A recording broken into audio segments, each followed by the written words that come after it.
your show. So you're talking about energy that's on a wing you can almost cut it with a knife. It can also be quite happy energy.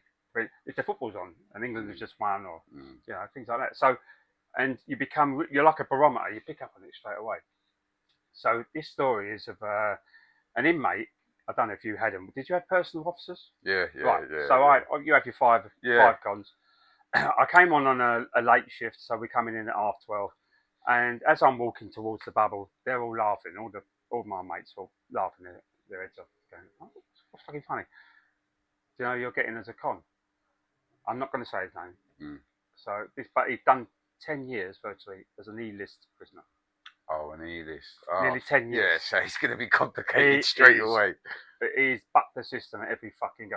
Oh, he had a long 10-year history of non-stop assaulting prison officers. Right, and now they gave him to me.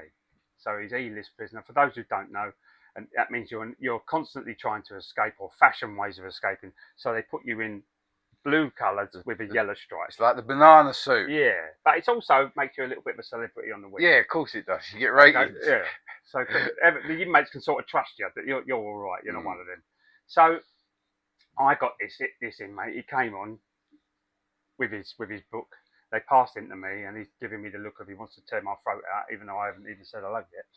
So put him in his cell, and over time, I started to build up a little bit of a relationship. I didn't push it, and as you know, they're not even allowed employment. Yeah. Okay, E-list prisoners. So they just sit around. Basic riders, we call them. Yeah. They don't do fuck all. So they just go out on the yard, and that's it. Really, that's their life.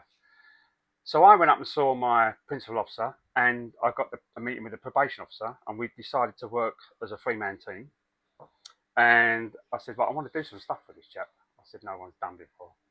And so I said, "We've got to trust." I said, "We've got to be a bit daring."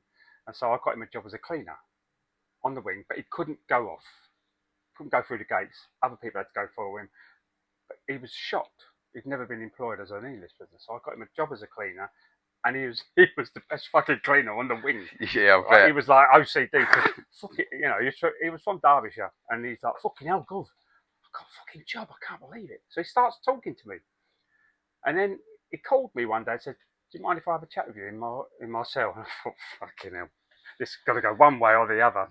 So I'm chaired near the door already, and I told my mate at the desk that I'm going in to talk to him. "Are you sure?" "It's our job, isn't it?"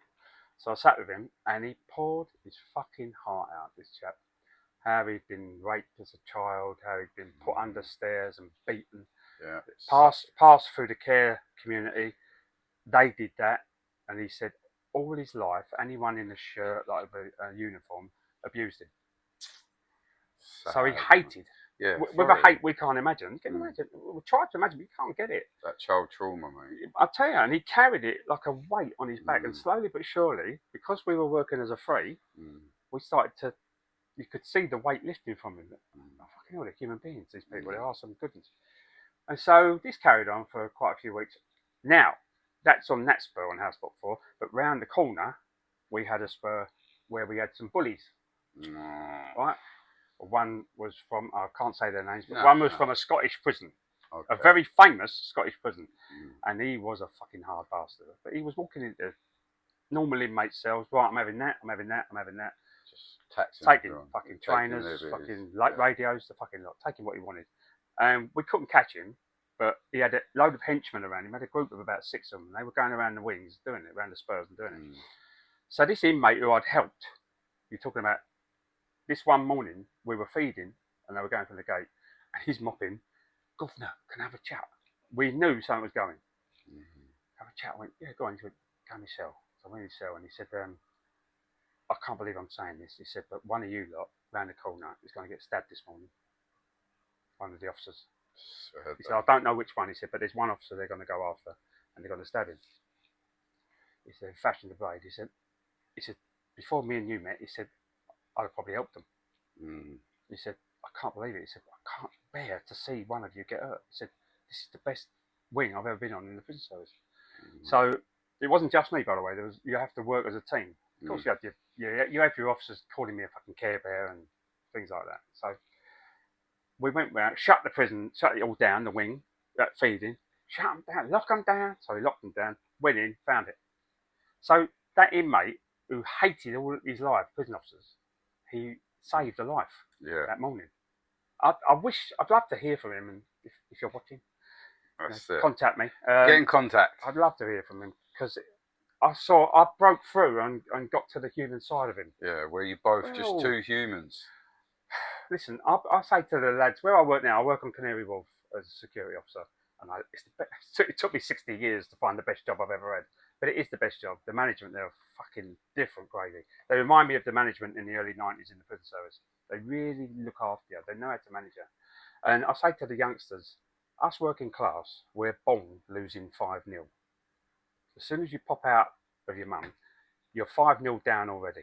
I said, then you've got those who are going to Eton, they're 10-0 up. We've got to make up the ground.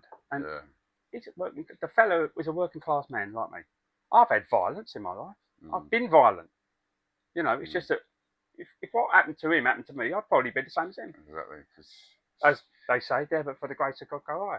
That's it. I was lucky with a 2-parent side. He probably wasn't. Well, I know he wasn't because his dad raped him. Yeah. Imagine that. Fucking hell. Yeah, it's crazy. We'd have got on, wouldn't we?